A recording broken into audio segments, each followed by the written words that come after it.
আল্লাহ তাআলা কিয়ামতের কঠিন ময়দানে যেদিন স্বামী স্ত্রীকে চিনবে না, স্ত্রী স্বামীকে দেখে পালিয়ে যাবে, বন্ধু বন্ধুরে চিনবে না, পীর সাহেব মুরিদরে চিনবে না, মুরিদ পীর সাহেবরে চিনবে না, দলের কর্মী তার নেতারে চিনবে না, নেতা তার কর্মীরে চিনবে না, বন্ধু বন্ধুরে দেখে পালাবে।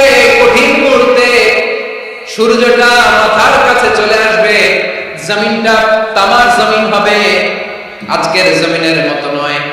মানুষ ঘর্মাক্ত, ক্লান্ত, শ্রান্ত মাথার মগজগুলো কানের ছিদ্র আর নাকের ছিদ্র দিয়ে বেয়ে বেয়ে পড়বে।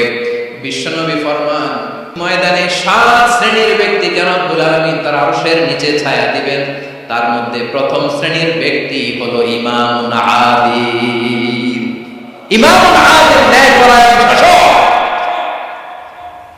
যে ইনসাফের সাথে বিচার করে, যে জাস্টিস সমাজে সার্ভ করে, যে সুশাসন নিশ্চিত করে, ওই ইমামুন আদিল। আদিল শব্দটা বলছেন না, ইন্নাল্লাহা ইয়া'মুরু বিল আদল, পাইছেন?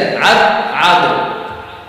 7 শ্রেণীর ব্যক্তিকে আল্লাহ তাআলা সুশীতল আরশের নিচে ছায়া দিবেন, যেদিন তার দেয়া ছায়া ছাড়া কোনো ছায়া থাকবে না। এর প্রথম হচ্ছে ইমামুন আদিল, ন্যায়পরায়ণ শাসক। চিল্লায়া বলেন সুবহানাল্লাহ।